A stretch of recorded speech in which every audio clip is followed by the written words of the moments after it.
ಎಸ್ಐಟಿಯಿಂದ ಸುಜಾತಾ ಭಟ್ ಇವತ್ತಿನ ವಿಚಾರಣೆ ಮುಕ್ತಾಯವಾಗಿದೆ. ಬೆಳ್ತಂಗಡಿ ಎಸ್ಐಟಿ ಕಚೇರಿಯಿಂದ ಸುಜಾತಾ ಭಟ್ ಹೊರಟಿದ್ದಾರೆ. ರಾತ್ರಿ 10 ಗಂಟೆಯವರೆಗೆ ವಿಚಾರಣೆ ನಡೆಸಿದ್ದಾರೆ ಎಸ್ಐಟಿ ಅಧಿಕಾರಿಗಳು. ನಿನ್ನೆ ಕೂಡ 10 ರಿಂದ 10:30ವರೆಗೂ ಕೂಡ ವಿಚಾರಣೆ ನಡೆಸಲಾಯಿತು. ಬೆಳಗ್ಗೆ 10 ಗಂಟೆಯಿಂದ ರಾತ್ರಿ 10 ಗಂಟೆವರೆಗೂ ವಿಚಾರಣೆಗೆ ಒಳಪಡಿಸಲಾಗಿತ್ತು. ನಾಳೆ ಮತ್ತೆ ವಿಚಾರಣೆಗೆ ಹಾಜರಾಗುವಂತೆ ಸೂಚನೆ ನೀಡಲಾಗಿದೆ. ವಿಚಾರಣೆ ಮುಗಿಸಿ ಉಜಿರೆ ಲಾಡ್ಜ್ಗೆ ತೆರಳಿದ್ದಾರೆ ಸುಜಾತಾ ಭಟ್. ಸದ್ಯಕ್ಕೆ ಲಾಡ್ಜ್ನಲ್ಲಿ ಇದ್ದಾರೆ, ಅಲ್ಲೇ ಉಳ್ಕೊಂಡಿದ್ದಾರೆ ಸುಜಾತಾ ಭಟ್. ಇವತ್ತಿನ ವಿಚಾರಣೆ ಅಂತ್ಯವಾಗಿದೆ. ಎಸ್ಐಟಿಯಿಂದ ಸುಜಾತಾ ಭಟ್ ಇವತ್ತಿನ ವಿಚಾರಣೆ ಮುಕ್ತಾಯವಾಗಿರುವಂಥದ್ದು. ಬೆಳ್ತಂಗಡಿ ಎಸ್ಐಟಿ ಕಚೇರಿಯಿಂದ ಸುಜಾತಾ ಭಟ್ ನಿರ್ಗಮಿಸಿದ್ದಾರೆ. ರಾತ್ರಿ 10 ಗಂಟೆವರೆಗೂ ಕೂಡ ಎಸ್ಐಟಿ ಅಧಿಕಾರಿಗಳು ವಿಚಾರಣೆಯನ್ನು ನಡೆಸಿದ್ದಾರೆ. ಬೆಳಗ್ಗೆ 10 ಗಂಟೆಯಿಂದ ರಾತ್ರಿ 10 ಗಂಟೆವರೆಗೂ ವಿಚಾರಣೆ ನಡೆಸಲಾಗಿದೆ. ನಿನ್ನೆ ಕೂಡ ಬೆಳಗ್ಗೆ 10 ಗಂಟೆಯಿಂದ ರಾತ್ರಿ 10 ಗಂಟೆವರೆಗೂ ವಿಚಾರಣೆಯನ್ನು ನಡೆಸಲಾಯಿತು. ಇವತ್ತು ಕೂಡ ವಿಚಾರಣೆ ನಡೆಸಲಾಗಿದೆ. ನಾಳೆನೂ ಕೂಡ ವಿಚಾರಣೆಗೆ ಬರುವಂತೆ ಸೂಚಿಸಲಾಗಿದೆ. ಇನ್ನು ಅನನ್ಯ ಭಟ್ ವಿಚಾರಕ್ಕೆ ಸಂಬಂಧಪಟ್ಟಂತೆ, ಅನನ್ಯ ಭಟ್ ನನ್ನ ಮಗಳು, ಆಕೆ ನಾಪತ್ತೆಯಾಗಿದ್ದಾಳೆ, ಆಕೆಯನ್ನು ಹುಡುಕಿ ಕೊಡಿ ಅಥವಾ ಆಕೆ ಶವ ಸಿಕ್ಕರೆ ಕೊಡಿ ಅನ್ನೋ ಒಂದು ದೂರನ್ನೇ ಏನು ಕೊಟ್ಟಿದ್ರು. ಈ ಹಿನ್ನೆಲೆಯಲ್ಲಿ ಸದ್ಯಕ್ಕೆ ಸುಜಾತಾ ಭಟ್ ವಿಚಾರಣೆ ನಡೆಸಲಾಗ್ತಾ ಇದೆ.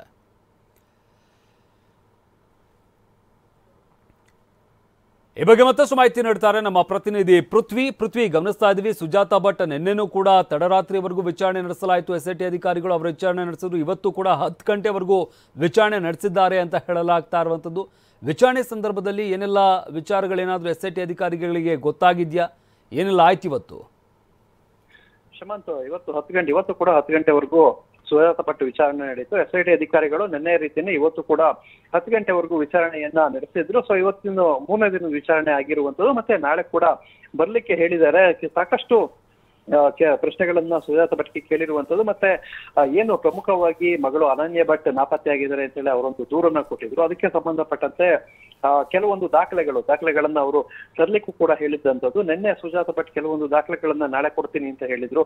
ಸೊ ಆ ದಾಖಲೆಗಳನ್ನ ಇವತ್ತೇನಾದ್ರು ತಂದಿದ್ರ ಅಂತ ಹೇಳಿ ಅದ್ರ ಬಗ್ಗೆ ಒಂದು ಪರಿಶೀಲನೆಯನ್ನ ಮಾಡಿದ್ರು. ಆದ್ರೆ ಇದುವರೆಗೂ ತಿಳಿದಂತ ಪ್ರಕಾರ ಅಂದ್ರೆ ಅವರ ಕೊಟ್ಟಂತಹ ದಾಖಲೆಗಳು ಯಾವ ಕೂಡ ಅಷ್ಟೊಂದು ಸಮರ್ಪಕವಾಗಿಲ್ಲ ಅನ್ನೋ ವಿಚಾರ ಕೂಡ ಇತ್ತು. ಮತ್ತೆ ಏನು ಮಧ್ಯದಲ್ಲಿ ಅವರು ಈ ಒಂದು ಪ್ರಕರಣವನ್ನ ನಾನು ವಾಪಸ್ ಪಡಿತೀನಿ ಅಂತ ಹೇಳಿದ್ದು ಕೂಡ ಅಲ್ಲೇ ಒಳಗಡೆ ಆಗಿದ್ದಂಥದ್ದು. ಸದ್ಯಕ್ಕೆ ನಾಳೆ ಕೂಡ ವಿಚಾರಣೆಗೆ ಕರೆದಿದ್ದಾರೆ. ನಾಳೆ ಕೆಲವೊಂದು ಪೂರಕ ದಾಖಲಾತಿಗಳನ್ನು ತರಬೇಕು ಅಂತ ಹೇಳಿದರೆ, ಒಂದ್ ಕಡೆ ಏನು ಅನನ್ಯ ಭಟ್ ಆಕೆಯ ಮಗಳ ಅನ್ನೋರು ಯಾರು ಇಲ್ಲ ಅನ್ನೋದು ಕನ್ಕ್ಲೂಷನ್ಗೆ ಎಸ್ಐಟಿ ಬಂದಿದ್ರು ಕೂಡ ತನಿಖೆಯನ್ನ ಮಾಡ್ಲೇಬೇಕಾಗುತ್ತೆ. ಅದನ್ನ ಡಾಕ್ಯುಮೆಂಟ್ ಅಲ್ಲಿ ತರಲೇಬೇಕಾಗುತ್ತೆ. ಸೊ ಎಸ್ಐಟಿ ತನಿಖೆಯನ್ನ ಮುಂದುವರೆಸಿದೆ. ನಾಳೆ ಕೂಡ ತನಿಖೆ ಮುಂದುವರಿಯಲಿದೆ. ಧನ್ಯವಾದ ಪೃಥ್ವಿರಾಜ್ ನಿಮ್ಮೆಲ್ಲ ಮಾಹಿತಿಗಾಗಿ.